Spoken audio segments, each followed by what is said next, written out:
Hello नमस्कार दोस्तों, आज हम लोग 10th का एक टॉपिक पढ़ने जा रहे हैं, मतलब एक चैप्टर पढ़ने जा रहे हैं जिसका नाम है अरिथमेटिक प्रोग्रेशन। तो इस टॉपिक में हम लोग जानेंगे कि अरिथमेटिक प्रोग्रेशन होता क्या है। इससे रिलेटेड जैसे हम बोर्ड में देखें तो लगभग में 4 to 5 मार्क्स का क्वेश्चन रहता है। तो इस टॉपिक को हम लोग स्टार्ट करते हैं। तो देखते हैं सबसे पहले कि अरिथमेटिक प्रोग्रेशन में हम लोग देखेंगे सबसे पहले कि मतलब सीक्वेंस क्या होता है। अरिथमेटिक प्रोग्रेशन समझने से पहले हम लोग समझेंगे एक वर्ड है जिसका नाम है सीक्वेंस। तो सीक्वेंस क्या होता है? तो सीक्वेंस जैसे कि हम लोग मान लेते हैं कि जैसे यहां बोल रहा है सीक्वेंस ऑफ नेचुरल नंबर। क्या बोला है यहां पे? Sequence of natural number. अब जैसा कि हम लोग को पता है कि नेचुरल नंबर क्या होता है, जो 1 से स्टार्ट होता है। तो सीक्वेंस ऑफ नेचुरल नंबर यदि हम लिखना चाहेंगे तो क्या लिखेंगे? 1 2 3 4 एंड सो ऑन। इस तरह करके हम लोग लिख सकते हैं। इसी तरह हम लोग क्या लिख सकते हैं? Sequence of odd number, sequence of prime number, मतलब कोई भी एग्जांपल हम लोग ले सकते हैं यहाँ पे। तो हम लोग एक एग्जांपल लिए, मान लीजिए सीक्वेंस ऑफ प्राइम नंबर। तो प्राइम नंबर क्या होता है? तो प्राइम नंबर जिसका 2 फैक्टर हो, 2 डिफरेंट फैक्टर, एक खुद मतलब एक सेल्फ हो और एक 1 हो।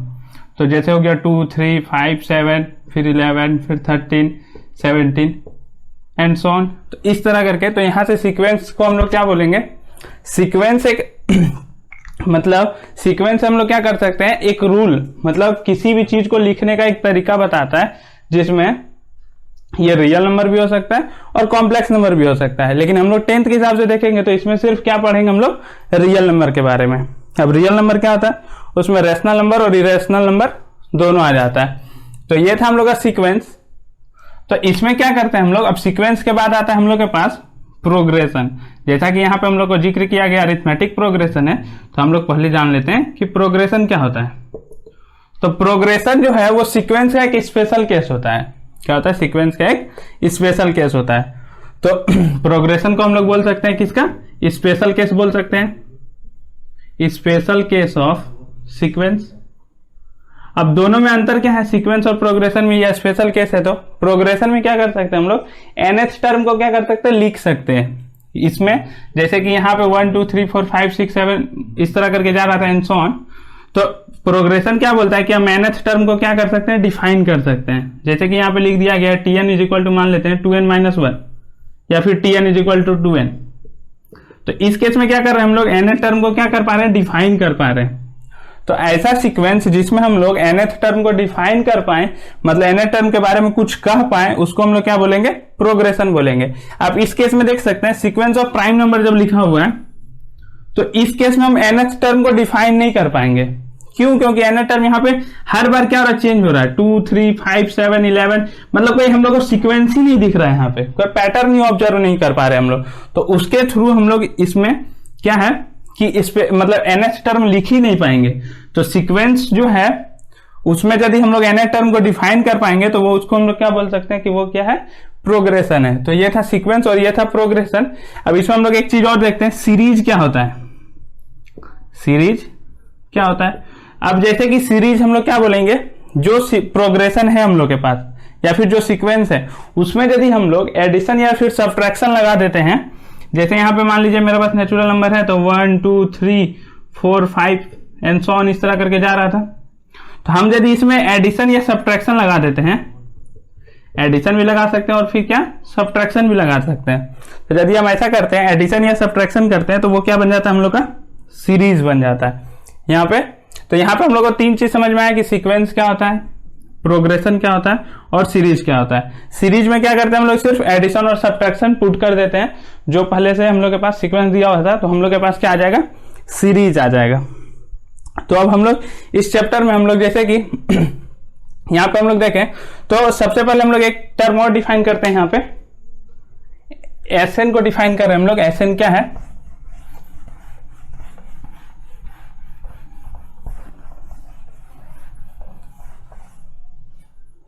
तो देखिए यहाँ पे हम लोग एसएन डिफाइन कर रहे हैं। तो एसएन जो है मेरा वो है sum to first n terms, sum to first n terms.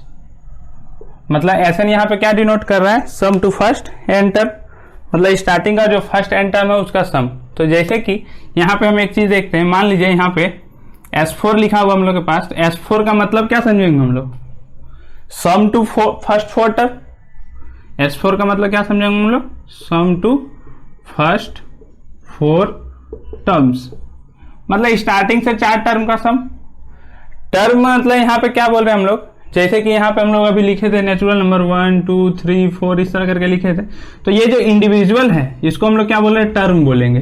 ये जो इंडिविजुअल सब आ रहा है उसको हम लोग क्या बोलेंगे, टर्म बोलेंगे।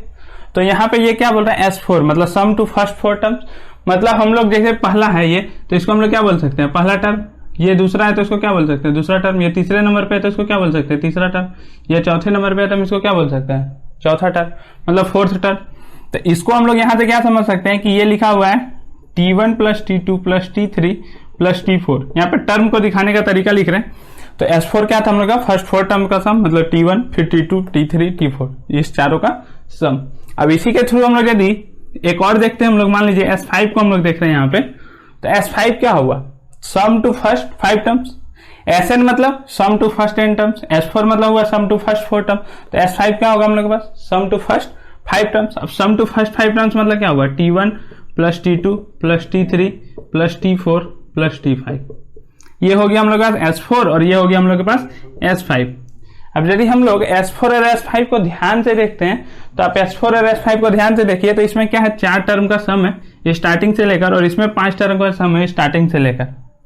यदि आप ध्यान दीजिए कि हम यदि इसमें से इसको सब्ट्रैक्ट कर देते हैं, इसमें से यदि हम इसको सब्ट्रैक्ट कर देते हैं, मतलब हम क्या कहना चाह रहे हैं कि S5 में से क्या कर रहे हैं, S5 में से S4 को घटा दे रहे हैं। तो S5 में से S4 को घटाएंगे तो आप ध्यान दीजिए कि ये T1 और ये T1, ये प्लस साइन के साथ है, ये माइनस साइन के साथ कैंसिल आउट हो जाएगा।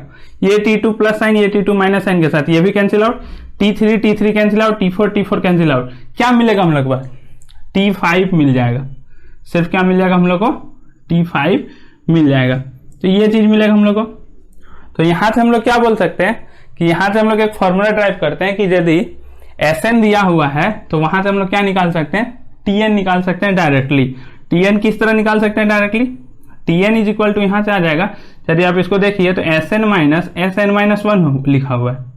मतलब जो ये 5 T5 निकालना था हम लोग को 5th टर्म, तो यहाँ पे S5 लिए थे, माइनस 5 से 1 कम था, यहाँ पे 5 से 1 कम था, 4 था हम लोग के पास, 4 था।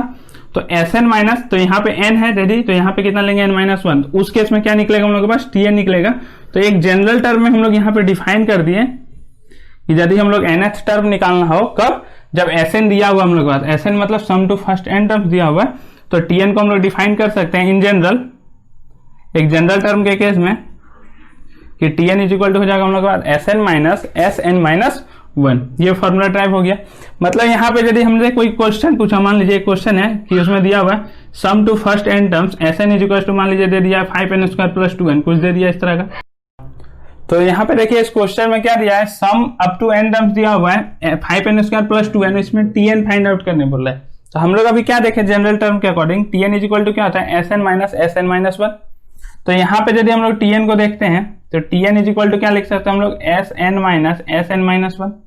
तो हमको Sn तो पता है, Sn-1 नहीं पता है, तो क्या करेंगे, Sn-1 हम लोग फाइंड आउट करेंगे।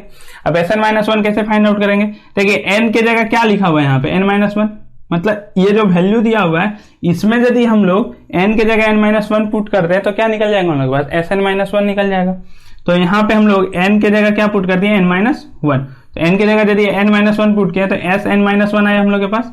तो Sn-1 कितना आ जाएगा हम लोग के पास, देखिए 5 टाइम्स n² था Sn में, तो n-1 पुट किया तो n की जगह क्या पुट होगा, n-1 का whole square plus 2 times of n-1। अब इसको आप सॉल्व कीजिए तो कितना आ जाएगा, यहाँ पे आ जाएगा हम लोग के पास 5n² माइनस 2n प्लस 1, और यहाँ पे आएगा हम लोग के पास प्लस 2n माइनस 2। अब इसको सॉल्व कीजिए तो कितना आएगा हम लोग के पास, यहाँ पे 5n² minus 10n plus 5 plus 2n minus 2, ये आ रहा हम लोग के पास। तो यहाँ पे हम लोग 5n² minus 10n plus 5 plus 2n minus 2। अब इसको यदि हम लोग सॉल्व करते हैं तो कितना आ जाएगा, माइनस 10n प्लस 2n, ये दोनों आपस में क्या होगा, सब्ट्रैक्ट हो जाएगा। तो ये इस यहाँ पे वैल्यू हम लोग का कितना आ जाएगा, 5n² माइनस 8n और 5 और -2 सब्ट्रैक्ट होगा तो कितना आ जाएगा +3। ये आ गया हम लोग का Sn-1। अब हमको क्या पता है, Tn निकालना है हम लोग को, तो Tn बराबर क्या हो जाएगा Sn-1। तो Sn हम लोग के पास कितना है 5n² + 2n, 5n² + 2n है, उसमें से Sn-1 तो इसका वैल्यू हम लोग पुट करेंगे तो कितना हो जाएगा 5n² - 8n + 3। अब ये वैल्यू पुट किया था, देखिए ये प्लस साइन के साथ और ये माइनस साइन के साथ है, ये दोनों कैंसिल आउट हो जाएगा, और ये +2n है और यहाँ पे माइनस है और माइनस है, तो ये दोनों मल्टीप्लाई होकर आपस में क्या हो जाएगा +8n हो जाएगा। तो यहाँ पे 2n + 8n कितना हो जाएगा 10n, और यहाँ पे माइनस और यहाँ पे प्लस है तो माइनस प्लस होके माइनस हो जाएगा, तो 10n - 3। तो इस केस में हम लोग को nth टर्म फाइंड आउट करना था, तो nth टर्म हम लोग फाइंड आउट कर लिए। कितना आ गया हम लोग के पास 10n - 3। तो मतलब यदि दिया हुआ सम टू n टर्म्स दिया हुआ हम लोग के पास, तो उसके थ्रू हम लोग क्या कर सकते हैं, Tn फाइंड आउट कर सकते हैं। किस फॉर्मूला के अकॉर्डिंग, Sn-1। इस तरह से हम लोग फाइंड आउट कर सकते हैं। अब हम लोग देखते हैं यहाँ पे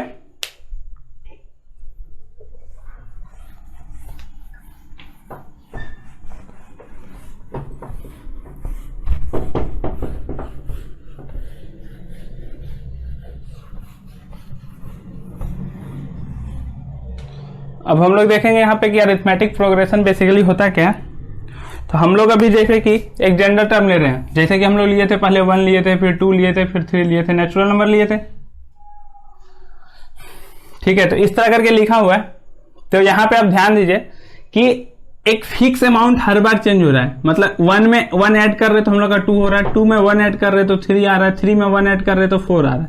इसी तरह मान लीजिए कि किसी आदमी का मान लीजिए हर मंथ का इनकम पहले 5000 रुपीज था, और हर मंथ क्या हो रहा है उसका 5000 मतलब 500 इंक्रीज कर रहा है। तो 500 यदि इंक्रीज कर रहा है तो कितना होगा 5500, फिर इसमें 500 इंक्रीज किया, देखिए इसमें कितना इंक्रीज हुआ 500, हर मंथ 500 इंक्रीज कर रहा है। तो फिर यदि कितना इंक्रीज होगा 500 यदि इंक्रीज होगा तो ये कितना हो जाएगा 6000, फिर 500 इंक्रीज होगा तो देखिए कितना हो जाएगा ये 6500। इस तरह का केस आते जाएगा हम लोग के पास। तो देखिए यहाँ पे कि क्या हो सकता है, ये nth टर्म तक भी जा सकता है, ठीक है, nth टर्म तक भी जा सकता है, मतलब आगे टर्म तक भी जा सकता है। तो देखिए हर बार क्या हो रहा था 1 1 1 बढ़ रहा था।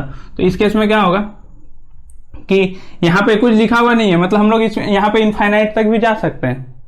इनफाइनाइट तक कहने का मतलब है कि ये बहुत दूर तक जाने वाला है, इसका एंड नहीं होने वाला कभी तक। लेकिन यहाँ पे भी उसी तरह केस लिखा हुआ, डॉट डॉट डॉट करके लिखा हुआ है। तो हम लोग यहाँ से एक चीज ऑब्जर्व करेंगे कि यहाँ पे देखिए क्या बोला, अरिथमेटिक प्रोग्रेशन, ठीक है। तो अरिथमेटिक प्रोग्रेशन हम लोग को देखना है। तो हम लोग क्या अभी पढ़े थे प्रोग्रेशन के डेफिनेशन में, कि प्रोग्रेशन उसी को बोलते हैं जिसमें nth टर्म क्या कर सके हम लोग डिफाइन कर सके। तो nth टर्म यदि हम डिफाइन कर पाएंगे तो ये अरिथमेटिक प्रोग्रेशन यदि हम लोग पढ़ रहे हैं यहाँ पे, तो हम लोग क्या बोल पाएंगे कि यहाँ पे हम लोग डिफाइन कर पाएंगे। तो यहाँ पे देखिए कि हर बार क्या हो रहा है, सेम नंबर ऐड हो रहा है। या फिर एक एग्जाम्पल देखिए, मान लीजिए पहले 1 लिखा हुआ है, फिर 0 लिखा हुआ, फिर -1 लिखा हुआ, फिर -2 लिखा हुआ है, इस तरह करके लिखा हुआ है। तो हर बार देखिए अब क्या हो रहा है, -1 होते जा रहा है, हर बार क्या हो रहा है -1 होते जा रहा है। मतलब या तो सेम अमाउंट ऐड हो रहा है या फिर सेम अमाउंट क्या हो रहा है डिक्रीज कर रहा है। कोई एक और ऐसा केस ले लेते हैं, जैसे मान लीजिए 1 लिखा हुआ, फिर 1 लिखा हुआ, 1 लिखा हुआ, 1 लिखा हुआ। यहाँ पे यदि हम लोग ध्यान दें तो क्या हो रहा है कि हर बार ऐड कितना हो रहा है 0 हो रहा है, या फिर हम लोग बोल सकते हैं कितना सब्ट्रैक्ट हो रहा है, हर बार 0 सब्ट्रैक्ट हो रहा है, मतलब वैल्यू जो है वो चेंज नहीं हो रहा है। तो देखिए ऐसा कोई भी मतलब प्रोग्रेशन जिसका हम लोग nth टर्म लिख पाए, लेकिन जिसमें क्या हो एक कांस्टेंट नंबर हर बार या तो ऐड हो रहा हो या फिर हर बार सब्ट्रैक्ट हो रहा हो, उसको हम लोग क्या बोलेंगे अरिथमेटिक प्रोग्रेशन।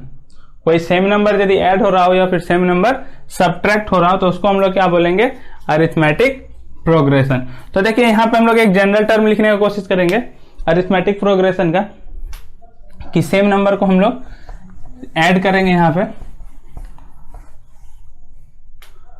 तो जैसे कि यहाँ पे पहले हम मान लिए वहां पे 1 लिया हुआ था, तो हम एक जनरल केस मान रहे हैं, एक जनरल केस हम लोग डिफाइन कर रहे हैं यहाँ पे अरिथमेटिक प्रोग्रेशन का।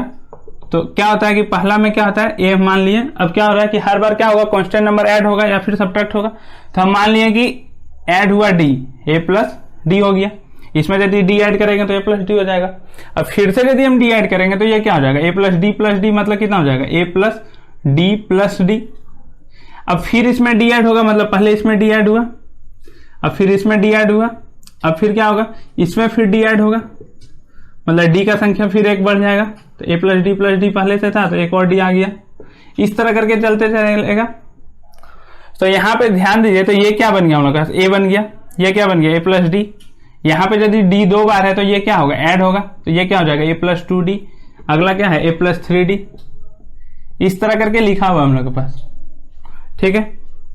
तो ये ए जो है यहाँ पे देखिए, ये सबसे पहले स्टार्ट हुआ है, तो हम क्या बोले थे, ये जो इंडिविजुअल है वो क्या है, खुद में एक टर्म है। तो ये पहला टर्म है, मतलब सबसे पहले लिखा हुआ है, तो इसको हम लोग क्या बोल सकते हैं, फर्स्ट टर्म बोल सकते हैं। इसको क्या बोल सकते हैं हम लोग, सेकेंड टर्म बोलेंगे, और इसको क्या बोलेंगे हम लोग, थर्ड टर्म बोलेंगे। तो इस तरह का टर्म, इसको हम लोग क्या बोलेंगे, फोर्थ टर्म बोलेंगे। तो इस तरह टर्म को हम लोग डिफाइन करेंगे, हर टर्म को। तो यहाँ पे देखिए क्या हो रहा है, ए था, ए प्लस डी था, तो अब यहाँ ध्यान दीजिए, सेकेंड टर्म है, तो यहाँ जो डी लिखा हुआ वो 1d लिखा हुआ, मतलब 2 से एक कम। जब थर्ड टर्म लिखा हुआ है तो थर्ड से एक कम लिखा हुआ है, 2d लिखा हुआ है। फोर्थ टर्म लिखा हुआ है तो यहाँ 3d लिखा हुआ है, मतलब 4 से एक कम।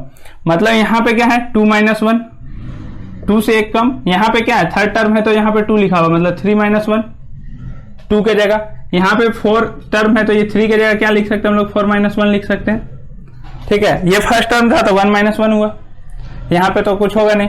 यहाँ पे जैसे ए लिखा हुआ है सिर्फ, तो इसको क्या लिख सकते हैं हम लोग, ए प्लस 1 - 1 इंटू डी। ऐसे यदि लिखेंगे तो इसका वैल्यू कितना हो जाएगा, 0 हो जाएगा हम लोग के पास। तो क्या बचेगा, सिर्फ ए बचेगा, तो वही फर्स्ट टर्म में लिखा हुआ है। तो आप यहाँ से अब ध्यान दीजिए कि यहाँ से यदि इस तरह चलते जा रहा है, ए प्लस डी, ए प्लस 2d, ए प्लस 3d, इस तरह हम लोग कंटिन्यू आगे बढ़ रहे हैं। तो मान लीजिए कि हमको nth टर्म यहाँ से डिफाइन करना है। जैसे अभी हम लोग क्या बोले थे कि प्रोग्रेशन उसी को बोलेंगे जिसमें nth टर्म डिफाइन हो, तो हम लोग को यहाँ पे nth टर्म लिखना था। तो मान लीजिए हमको nth टर्म लिखना है, तो nth टर्म लिखना है, तो हमको क्या पता है कि a तो सब में ऐड होगा, सिर्फ चेंज किसमें होने वाला है, जो कॉमन डिफरेंस d मल्टीप्लाई हो रहा है उसमें। तो हम लोग क्या बोल सकते हैं, nth टर्म जो होगा वो क्या होगा, a प्लस क्या था, 4 था तो 4 - 1, 3 था तो 3 - 1, 2 था तो 2 - 1। तो यदि nth टर्म लिखा हुआ है तो हम क्या बोल सकते हैं उसको, n - 1 होगा, एक कम। तो nth टर्म कितना हो गया यहाँ से, a plus n - 1 into D. तो यहाँ से हम लोग एक nth टर्म का फॉर्मूला भी याद रख लेंगे कि nth टर्म जो होगा एपी में वो क्या होगा हम लोग के पास, an is equal to a plus n - 1 into d. इस फॉर्मूला को हम लोग ध्यान में रखेंगे, क्योंकि इससे क्या होगा, बहुत सारा सवाल हम लोग के पास बन जाएगा।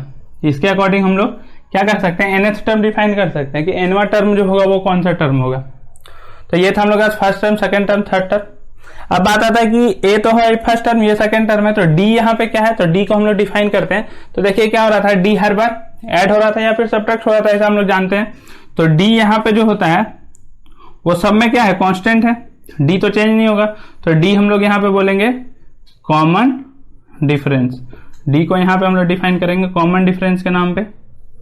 तो डी है हम लोग के पास यहाँ पे कॉमन डिफरेंस। एन के बारे में तो पता ही होगा, एन जो nth टर्म है, तो एनवा टर्म है यहाँ पे, nth टर्म का ये फॉर्मूला ही है। तो n को तो डिफाइन हो गया। ए जो है वो क्या है हम लोग के पास, फर्स्ट टर्म है, ए जो है वो है हम लोग के पास फर्स्ट टर्म, और an जो है वो क्या है, nth टर्म, ठीक है। अब यहाँ पे देखिए डी पे डिपेंडेंट करता है, कोई भी एपी जो है वो डी पे डिपेंडेंट करता है कि डी का यहाँ से 3 कंडीशन बनेगा हम लोग के पास। देखिए डी जो है कॉमन डिफरेंस, वहां से हम लोग 3 कंडीशन बना सकते हैं। अब कौन कौन सा कंडीशन बनेगा यहाँ पे देखते हैं हम लोग। तो पहला कंडीशन हम बोल सकते हैं डी ग्रेटर देन 0, दूसरा कंडीशन हम लोग बोल सकते हैं डी इक्वल टू 0, और तीसरा कंडीशन बोल सकते हैं डी लेस देन 0। मतलब जो कॉमन डिफरेंस होगा वो या तो 0 से बड़ा होगा, कॉमन डिफरेंस या तो डी मतलब 0 के बराबर होगा, या फिर कॉमन डिफरेंस 0 से कम होगा। अब यदि 0 से बड़ा हुआ, आप ही सोचिए कि जो डी है वो 0 से बड़ा है, मतलब ये क्वांटिटी हर बार इंक्रीज कर रहा होगा। मतलब जैसे कि हम एक एग्जांपल लेते हैं कि पहले मान लीजिए 2 लिखा हुआ है, उसके बाद मान लीजिए लिखा हुआ 4, फिर 6, फिर 8, फिर 10। इस केस में आप ध्यान दीजिए तो हर बार कितना ऐड हो रहा है, 2 ऐड हो रहा है। तो यहाँ पे हर बार जो डी है वो 2 है, तो डी जो 2 है उसको हम लोग बोल सकते हैं वो 0 से बड़ा है। तो मतलब यदि इसको हम लोग देखें तो ये क्या होगा, इंक्रीज करते जाएगा, मतलब धीरे धीरे वैल्यू क्या होगा उसका, बढ़ेगा। तो हम लोग यहाँ से बोल सकते हैं कि यदि डी ग्रेटर देन 0 हुआ तो इसको हम लोग क्या बोलेंगे, इंक्रीजिंग एपी। इसको क्या बोलेंगे हम लोग, इंक्रीजिंग एपी। उसका वैल्यू बढ़ रहा है, अरिथमेटिक प्रोग्रेशन को ही एपी बोल रहे हैं। यहाँ पे कंफ्यूजन नहीं करना है कि एपी क्या आ गया, एक नया टर्म। अरिथमेटिक प्रोग्रेशन को हम लोग शॉर्ट में एपी बोल दे रहे हैं, तो ये हो गया इंक्रीजिंग एपी। अब देखिए डी यदि 0 हो गया मेरे पास, तो डी यदि 0 हो गया तो यहाँ से भी देखें यदि डी 0 हो गया, मान लीजिए हम लोग 2 लिखा हुआ है और डी 0 हो गया तो हर बार 0 ऐड होगा, हर बार यदि 0 ऐड होगा तो हर बार कितना लिखेंगे हम लोग, 2 लिखेंगे। तो उसका वैल्यू क्या हो रहा है, चेंज हो रहा है, नहीं चेंज हो रहा है। तो डी यदि 0 है तो उसको हम लोग क्या बोल सकते हैं, कांस्टेंट एपी। डी यदि 0 हो गया तो उसको क्या बोलेंगे हम लोग, कांस्टेंट एपी। अब डी लेस देन 0 है, मतलब डी 0 से कम है, तो इसी का एग्जांपल लीजिए, मान लीजिए 2 लिखा हुआ है यहाँ हम लोग के पास। अब डी 0 से कम है, तो डी 0 से कम है तो कोई भी एक वैल्यू ले लेते हैं। तो 0 से कम एक वैल्यू ले लिया, मान लीजिए -1, तो 2 - 1 कितना होगा, यहाँ पे 1 हो जाएगा, फिर 1 - 1 कितना हो जाएगा, फिर 0 हो जाएगा, फिर 0 से -1 होगा तो कितना होगा, -1 होगा। तो इसको देखिए आप यदि ध्यान से देखिएगा तो हर बार वैल्यू क्या हो रहा है, घट रहा है। क्यों घट रहा है, क्योंकि डी जो है वो मेरा क्या है, लेस देन 0 दिया हुआ है। अब डी यदि लेस देन 0 है तो हर बार घट रहा है, तो इसको हम लोग बोल देते हैं डिक्रीजिंग एपी। इस केस में हम लोग का क्या, कौन सा एपी बनेगा, डिक्रीजिंग एपी। तो यहां से हम लोग देखें कि डी पे डिपेंड करता है कि एपी किस तरह का होगा। यदि ग्रेटर देन 0 है तो इंक्रीजिंग एपी, इक्वल टू 0 है तो कांस्टेंट एपी, और लेस देन 0 है तो डिक्रीजिंग एपी। एपी यहां से 3 तरह से हो गया। यहाँ पे हम लोग जान लिए कि डी जो है वो क्या है, कॉमन डिफरेंस है। nth टर्म हम लोग फाइंड आउट कर लिया कि an जो है वो क्या है, a + n - 1 × d है। इस तरह करके हम लोग यहाँ पे बेसिक चीज जान लिए कि अरिथमेटिक प्रोग्रेशन में क्या हो रहा है। ए जो है वो मेरा फर्स्ट टर्म है, सेकेंड टर्म है वो a + d है, थर्ड टर्म है वो a + 2d है, ठीक है।